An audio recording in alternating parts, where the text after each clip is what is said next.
Hey guys, so today I thought that I would update you on some homeschool stuff since I haven't updated homeschool stuff since I think the beginning of the year when I announced what our first grade curriculum was going to be. Things have just gotten really busy and I have been meaning to do kind of some updates on what we've been doing so far this year and how it's been going and stuff. If you don't know, my son that I'm homeschooling is first grade. He is going to be 7 in a week, and now that we're through the holidays, we just kind of got all of our curriculum reorganized, and I thought now would be a good time to do just a quick update on what we're studying this coming, or for the second half of the school year. So we do unit studies for history and for science, and I usually just put them together myself. We have not really followed a curriculum and we're enjoying it. So for history, we started like early America, Native Americans, went through that pretty slowly, the Pilgrims and all of that stuff in the early colonial days. And we've been to Williamsburg. We usually go twice a year because we have passes. And we'll be going again in the spring as well. And we are still in the colonial days and we're getting ready to start the American Revolution. So we're actually going out of town next week, so I'm waiting till we get back from that to kind of delve more into the American Revolution time period and on. And that's all we'll be doing for this year. And I think next year I'm actually going to be kind of following an actual curriculum. But anyway, more on that later.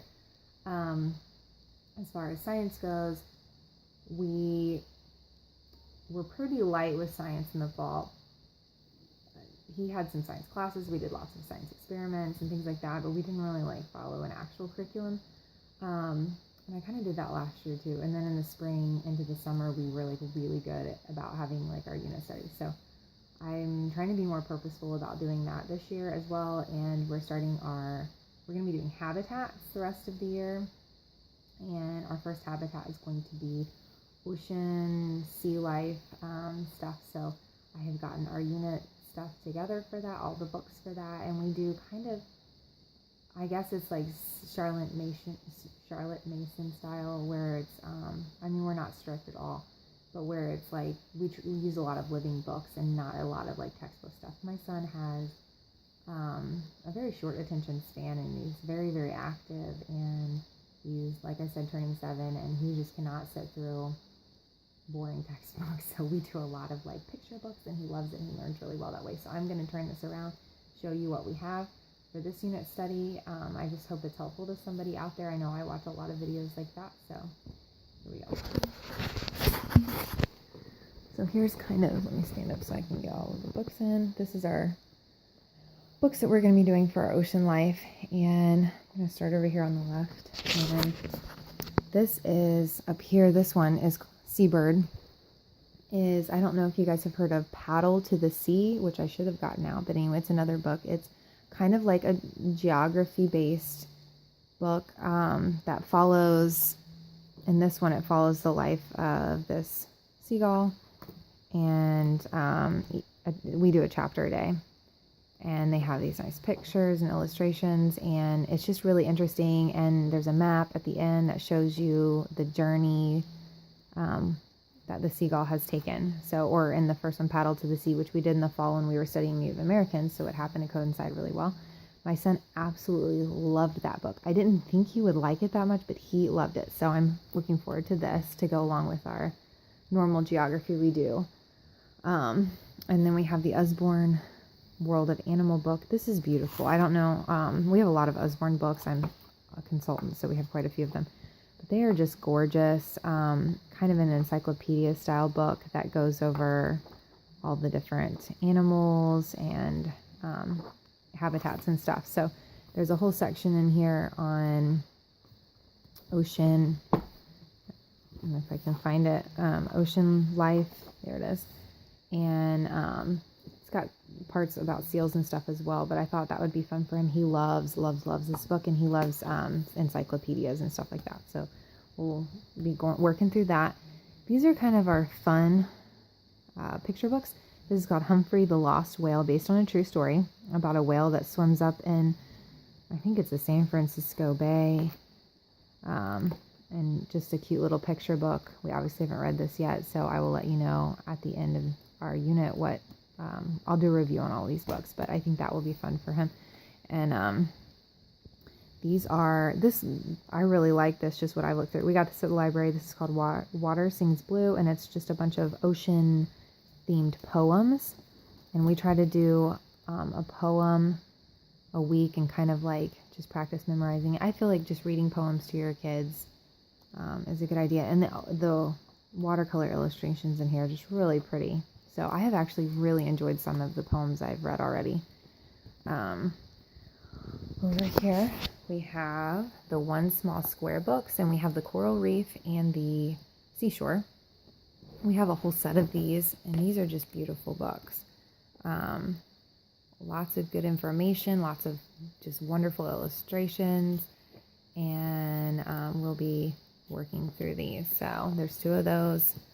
Then I have another, I got from being an Usborne consultant, this Secrets of the Seashore, a Shine a Light book. That is a tongue twister. These are neat. I don't know if you guys are familiar with these. We have several of these. It'll have you some non-fiction text, and then you take a flashlight, which I don't have handy. You shine it through the back of the page, and a picture, an image will be revealed. So, and then if you flip it over, you'll see the image, and then some more text, non-fiction text. So my son likes these. He thinks the flashlight is cool. He's liked these since he was about 3. We've not actually gone through this particular book yet, so this will be good to add to our studies here. We also have these. I have used so many of these, I forget what they're called, Let's Read and Find Out Science books. We have tons of them, and my son really likes them, and I really like them. They're short, sweet, to the point, and just some nice information in a, just like I said, short and sweet, kind of non-boring way, with some great pictures, and learn little facts and stuff. So we've got 2 of these. The Amazing Octopus, which I've read that one. It was really cool. And I haven't read through this one yet, but what it's like to be a fish. So then we got What If There Were No Sea Otters. I actually found this one on Amazon. It was really recommended, and it helps kind of, a book about the ocean ecosystem. It helps kind of explain like why each animal is important. Each creature is, and all the plants, everything has a purpose and a part to play, and why I think it helps kids kind of be more mindful of the environment. So again, it's nice and short and sweet. So these, I guess I'll just show in a chunk. These are all sea turtle books. So this one is called I'll Follow the Moon, and we've not read any of these yet, and this one is just really, really pretty. The text is really flowy and pretty, and it goes through the life of a sea turtle as it comes out of the egg, as it hatches, and follows its journey until it comes back to the beach that it was born at. So One Tiny Turtle, kind of the same thing, just a different story.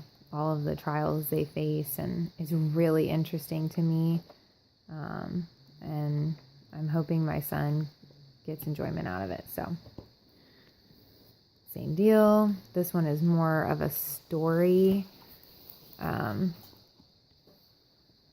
where it follows like these kids and it's about, I think it's based on a true story. Let me see. And this one's from the South Carolina coast. So this is about a new girl that and her family moved to the a new home by the South Carolina coast, and they learn about sea turtles and that whole how they hatch and all that stuff, and that they really have it kind of rough, where all the dangers that sea turtles have, and they try to do something through their town to make a difference. So it's really neat. I think it'll make him kind of just think about like how he can make a difference in the world, even if he doesn't think he can. So hopefully it'll kind of inspire him in at least some small way. I think it'll be a good book to read. So Turtle, Turtle, Watch Out. Again, it talks about the turtle's journey, and it follows one turtle through her life, and back to the beach. So those are just some fun ones I saw. Then here are some readers. Now, I will say that if your child is reading at age level or above or whatever, all of these books will probably work for them. My son is a reluctant reader, so he actually can't read any of these like by himself. He can read, he just can't read very much text. He gets overwhelmed very easily. So I will be reading these with him, but I still think it's good to have these, and he enjoys them. So this one is just a hysterical book. My son, this is the second time checking out from the library. He loves it. And there's actually a second one, which we've also checked out, but he has it in his room. Narwhal, Unicorn of the Sea. And it's really just a silly story about a narwhal and a jellyfish and yada, yada.